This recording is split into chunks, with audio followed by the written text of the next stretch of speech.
and welcome to another episode of the Marco Podcast. Hello, everyone. So, today on the show, I have best-selling author and minister Jessica Williams. Jessica is a wife, a mom of four wonderful little kiddos, and she is the founder of Warrior Women in Christ, and she is also a podcaster.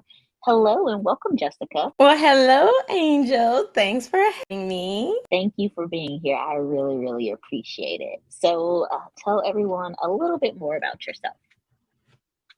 Awesome. Okay. Well, first of all, I just want to give honor to God because if it wasn't for him, I would not be here today. And I thank you for the opportunity to share on your platform.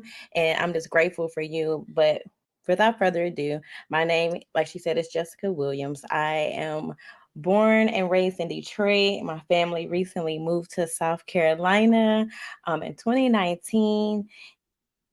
And like she said, I'm, wife, a mother, podcaster, entrepreneur, and my main focus is really sharing pieces of my story because I suffered for so many years so that other people won't have to suffer. So main focus is helping people use their voices, right? Use their voices and to start their healing process from any past wounds. So, yep, that's pretty much where I'm at right now on my journey. Yay! Well, thank you. Like I said, I am so excited to have you here.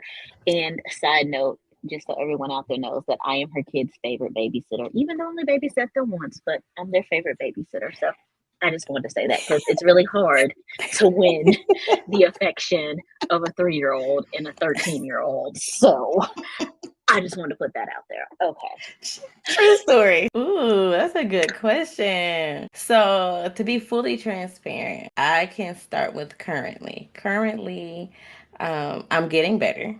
I'm getting better because of you.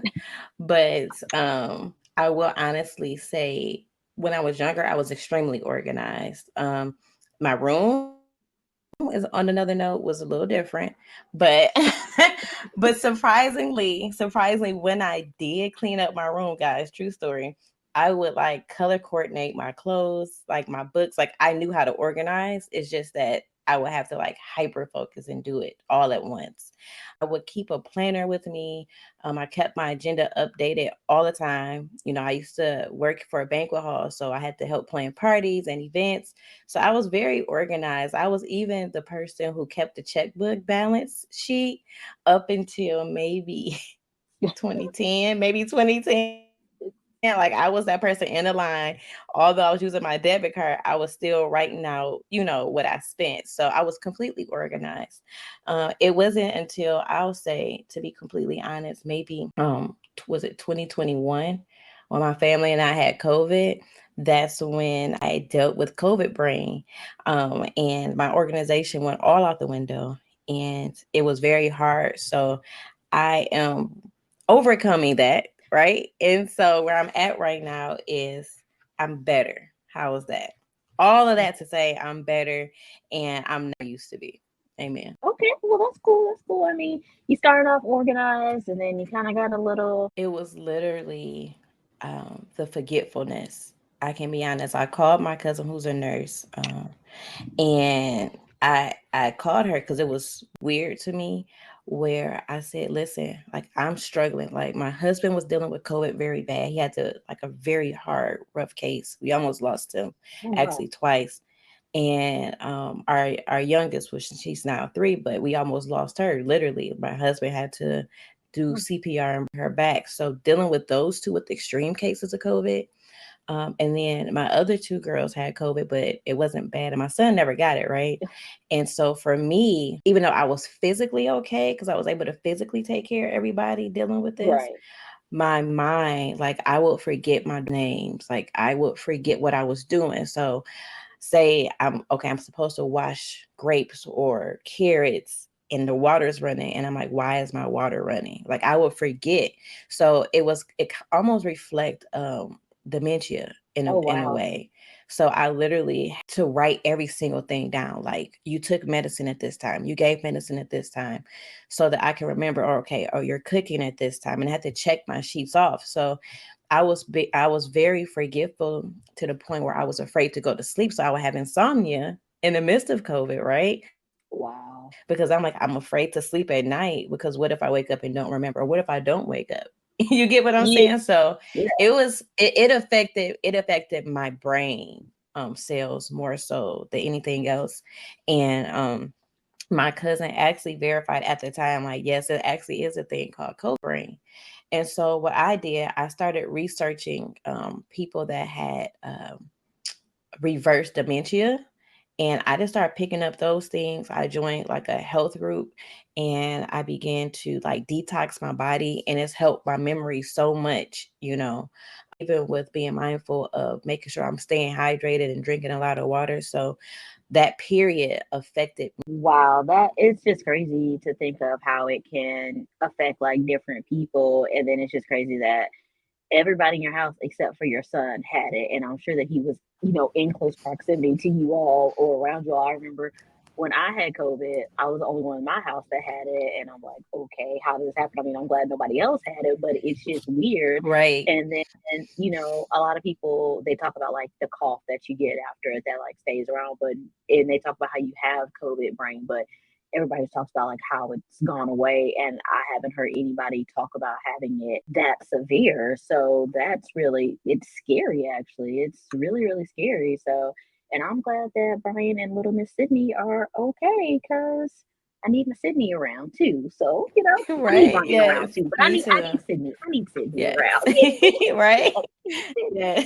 Oh goodness. So going Yes. from being somebody that was like organized, color coding stuff and everything, to being, I don't necessarily say disorganized, but to going to that level of, okay, I have to write this down or I'm gonna literally forget what I'm getting ready to say. Like, how did that make you feel? I'm gonna be honest. In the beginning, I was terrified, because I'm like, wait, how long does this last? And is it going to get worse? The last thing I needed was to be in my 30s with Alzheimer's or dementia. Like, what? They're going to put me Yeah. in a home. So, I mean, there's nothing wrong with it. I'm just saying, like, for my age, you know what I'm saying? Like, Yeah. nobody thinks that could be their tomorrow or their today, right? Right. So I was terrified, and all I knew to do was to pray. Like, I just kept praying, get me through this, get me through this. And so I knew what I could rely on, and that was the power of writing, which is so funny, because write a book with COVID brain. But But what you gotta do. I knew I knew, like, just if you at least take notes and write stuff down, you'll be okay. So I started feeling a little better each time I would, like, okay, I got my notes. I would remember my notes. What I had to do was buy like a half-gallon jug of water. And that was my constant reminder, because having to go back and just get glasses, I'm not going to Right. do it. Right. Right. So to have that big thing of water is my constant reminder, like, drink some more water, drink some more water. So I just had to have things in place. And my phone was like my best friend. So I would set timers and reminders on my phone to go off for me. Right. To keep me focused. So at that time, I knew I couldn't do too much, right? I was doing my business, I was working on my book edits, I was taking care of the kids, I was taking care of the husband, I was still dealing with house stuff, and then having to make doctor calls, and it was overwhelming. So I had to say, what is my priority right now? In that time frame, I just focused on my family and my health. Like, that was it. I couldn't do anything else. I had to shut the business down for a while, and just be okay with it. And so that's how I was able to feel a weight lift off of me and kind of go along to better this journey, because it was scary in the beginning. But doing those small little things helped me kind of develop more confidence and being okay and not being afraid to share my story, and that helped me a lot. So for me, it was a process. So it went from terrifying to like a ease to, okay, I can manage, if that makes sense. Yeah, that does. That does make perfect sense. And I mean, I don't have COVID brain, and I set reminders and I write everything down. So I can't even imagine like having that, I guess, like times 10 and it being that intensified and then worrying, like you said, that okay, are they gonna have to put me in a home? Like what's going on? Am I gonna recover, from this or something like that? Now I will say I don't think Zaria would have let them put you in a home. I don't think she would have let that happen. Sydney Sid might have been like, go ahead and sign her up, but Zara would have been like, nah, y'all ain't taking her. And Josh probably would have been like, I'm gonna go with whatever majority says. Right, basically, right. Oh Oh god. my God. Yeah. Oh But I goodness. mean, it was serious. It was serious because I would like forget the stove was one. Like I would forget I left the refrigerator open. Like this was real stuff. Brian was getting frustrated with me. He thought I had just lost my mind and was just being careless, right? Yeah. And so I had to tell him like it's hard for me to remember. Like if you see me doing this, then say something, you know? Right. So I was so scared, like I could have burnt our house down, you know? So I had to even leave Right. reminders for myself, turn off the stove, like an alarm. I couldn't even do like a regular reminder because I'm not going to look at it again, Right. right? So I had to do that. Like it was really rough. Like it was that bad in the beginning. So I know for a fact, Brian, like, I'm not. And it's not funny. I laugh now, but then it was not funny. It was scary, and so I'm just Yeah. mindful. Now I have to just take a little bit more time. So things that I would have done extremely quick back in the day, I just have to take more time to do it, and that's just where I'm at. Yeah. Yeah. I Yeah. mean, hey, it is what it is. You're taking the Yes. steps to get back there. Right. So that's what Yes. matters. Hey everyone, I just want to take a quick break from this week's episode to tell you about Amazon's latest best-selling book, Healing Past Wounds, Redefining Your Now by Living Free from Trauma, Shame, and Unforgiveness, shares how Jessica C. Williams went from struggling with past wounds. Jessica digs deep into her past to bring you hope, healing, and a savior to break the silence from generational trauma, shame, and pain. Jessica's wisdom stems from personal accounts of a once silent voice bearing deep unhealed wounds and full of emotions that took away her security and support. She shares what God did for her and what he will do for you if you allow him. In this powerful book, you will discover how to approach your healing process, discover what TRU stands for, know the truth from God's word and how to apply it to your life. Know how to use your voice as you exercise your faith. Healing Past Wounds understands your wounded past and is written to help you move forward with God's complete healing. You can get this book on Amazon or you can get it at www.warriorwomenic. You could get one thing organized right now, what would it be? Like, what would make the difference in your life right now? If he was like, I got this organized, I'm good. Ooh, that's a good question because there's so many things. I'm gonna give you three things. Okay. I know you asked for It's one, okay. It's but okay. I'm gonna do one for my personal life, Okay. one for my business, Okay. and one for my spiritual self. Okay. So to get organized in my personal life right now, I would definitely love to have maybe the girls' playroom better organized because I've been really working on it and I have so many things in there. So if I can work on getting their playroom organized that's functional, right? More functional for them, I think that would really help me in my mind when I walk into their playroom. Okay. Only because we are transitioning the girls to have. Let me tell you, you couldn't stop me. Okay, let me get these emails together. I'm good to go. Okay, good as gold. And then for my spiritual life, I think that I need to just kind of, if I can just better, maybe I want to say focus on my time management. Because I have a tendency to say what I want to do. But then time comes and I don't do what I want to do, right? So being able to spend that time with God, but focusing on my time management, I think that'd be good because a lot of people do, depend on me, especially for our we have 2 days a week where we do the women's prayer meetings, prayer line. Sometimes it's just like, God, what you want me to say right then and there, and I'm like, Judge, you should have taken a little bit more time because you knew this was coming like months in advance. So my time management, those are the top three things on my list today. just today because the book is done. The book was my priority, but now that the book is done, those are my priorities because the book is doing its own thing. Okay, that makes sense, but it's funny that Yes. you mentioned time management and getting your emails together because I actually have 2 episodes about that. I just need to finish editing them, and so I don't know if they'll come out before or after your episode. I haven't decided what order it's going to come out in, but make sure that you definitely listen to those because I definitely do have those 2 episodes ready to go and planned. And then the playroom organization, girl, I gave up on Ethan's playroom. That's the one room in the house that I don't touch. I don't bother. I try to go in there as little as possible. Like at night when we say, put Yes. your toys up, he literally takes whatever he's playing with in his room and he throws it in his playroom. And I'm like, Ethan, you have to move it out of the doorway because can't close the door. Like I need to be able to close the door because I don't even want to look in there because it's so messy. And then he started bringing his toys because his playroom and his bedroom are across the hall from each other. And he doesn't have a TV in his playroom, but he'll take his iPad in there sometimes. But then sometimes he's like, oh, I just want to play with my toys in my room. And we're like, okay, that's cool. But you need to, we've always told him you need to put your toys back when you finish. Trails or routes, or I don't know what it is for them to like go through.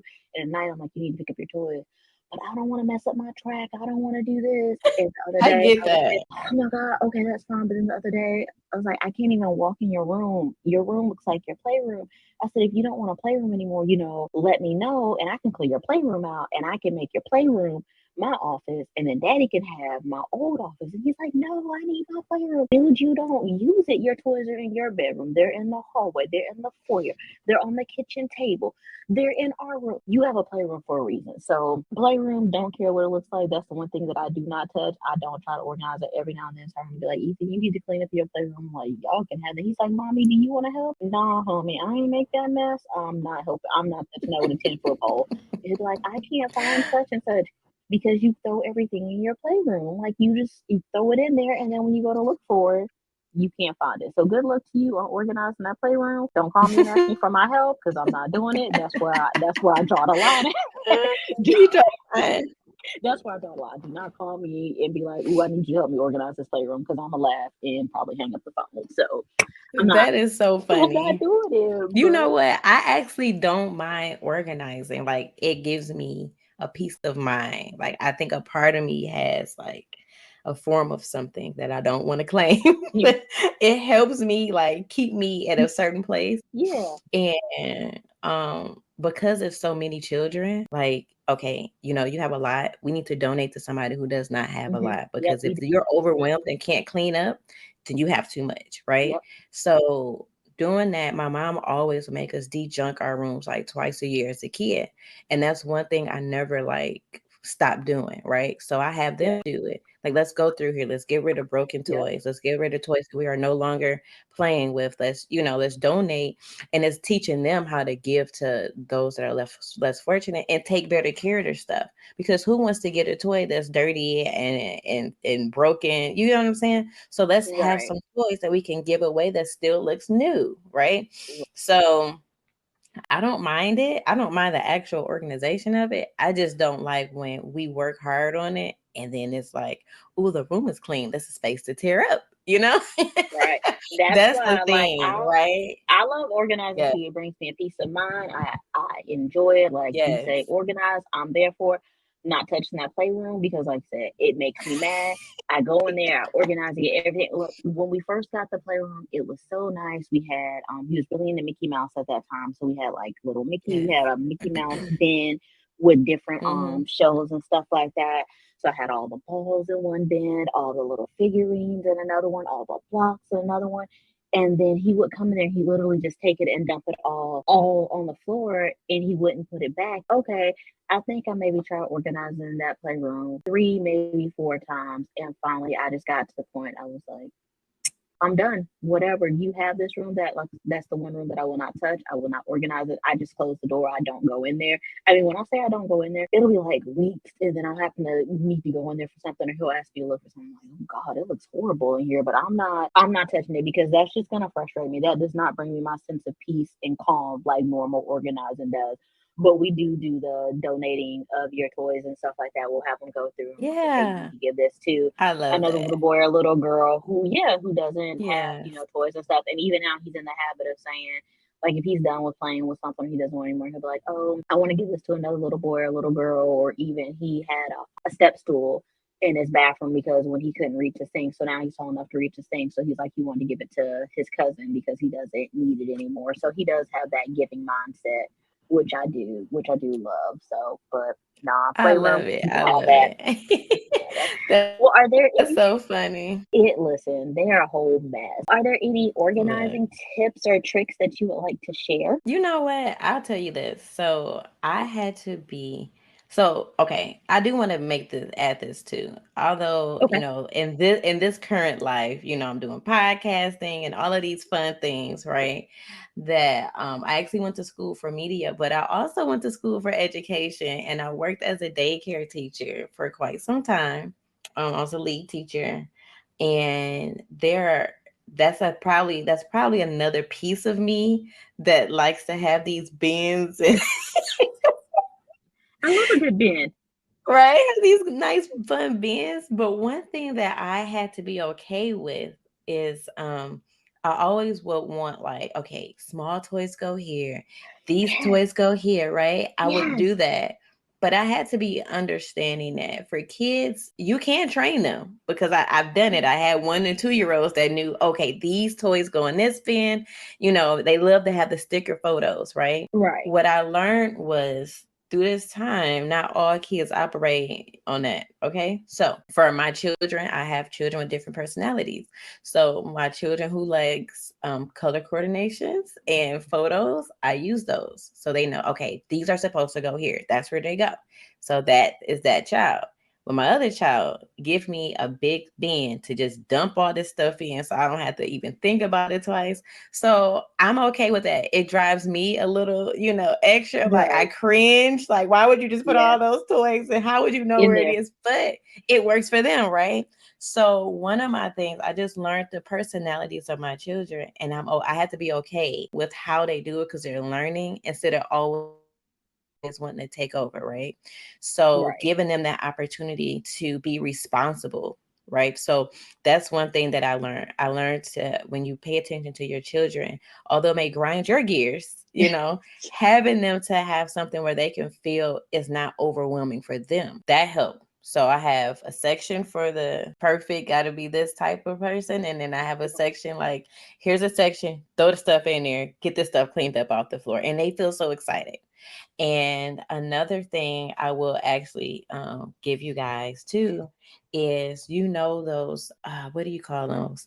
Those, how you get the those boxes, those, what do you call those boxes? Here, I got one right here. They have these at Joann. Those crates, those wooden crates. Oh, yeah, yeah, yeah. Yeah, I know what you're talking about. So for those wooden crates, for those that have them, or what I did was, here's one thing too. So I have 4 children, so we have 2 changing tables still left, right? I went on Pinterest one day and I turned one of the changing tables to a bookshelf. Oh, So you can repurpose these things, right? yeah. Repurposing these items. So I turned that into a bookshelf.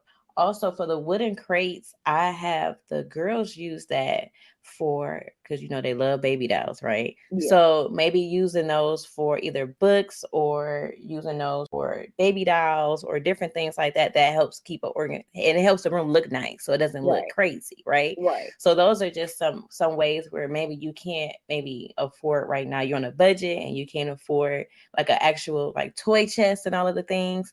Those are 2 options that I have used. And even like the top part of the changing table, we've used that to maybe set like stuffed animals on. Or with the older children, when they were doing virtual learning, we actually took the top part and we used it as a charging station for their laptops and tablets for school. Oh, I like that. So how it has those little slits in there, we can Right. take the plugs, right, and just have it as a charging station. So those are ideas that I use that were like tips that I had literally found on Pinterest that work for my house and my family. There's Okay. a million things, but those are the ones that I've used that it works for my kids. Okay, no, I love it. And I like the idea of like repurposing the top of the changing table because we actually did that with Ethan. At first, it was in his closet, and we just put his shoes in there so they weren't just thrown all about thrown all about in the closet. So we did his shoes and like other little small stuff. And then as he got older and shoes got bigger, they wouldn't fit anymore. So as an alternative for, him bringing all of his toys and stuff in his room, we took the changing table and was like, okay, you can put the toys that you play with the most, you can put them in here. And then when you're done at night, you put them back in here and you push it under the bed. When you're ready to play with them, you pull it back out, and that helps to keep the room organized. Now I think it's just a bunch of toys in there that he doesn't use anymore. I don't even think he pulls that out anymore. But we did definitely repurpose it. So now I'm kind of looking at it like, okay, well, what else could I maybe use it for? But yeah, I'm definitely down with repurposing something. And I actually want to do, and I may have you back for this episode too, because I want to do an episode with organizing on a budget. Ooh, Yeah. love it. Yeah, Yes. so I may have you back on that one to give some tips and tricks on that. Well, Jessica, I thank you so much for joining me today, and tell everyone where they can find you at and where they can purchase your book at. I sure will. Well, first of all, thank you for having me. I'm so glad to be on here and share my story because there's so many people that I have met that, are basically suffering in silence after having COVID and dealing with this brain fog issue. But I also want to say before I share my social handles that your workbook, A Guide to Organizing Your Business in 30 Days, have actually been a lifesaver for me. Oh, thank you. Okay. I'm happy to hear that. And it kept me focused and it had me answer questions and actually have to focus on my business, right? So I want to put that out there. Thank you for helping me stay organized and focused as well. Right? And so for all your followers, my website is www.warriorwomenic.com. That is actually where you can find me. You can find my socials there. You can find my book there as well. On Instagram and Facebook, I am Warrior Women IC. And on YouTube is Warrior Women in Christ. So simple, guys. Yes. Follow me. You'll notice me with the pink. The pink is everywhere. And purple is my favorite color, guys. Seriously, purple is my favorite color, but pink is everywhere. Pink is everywhere. It's my brand.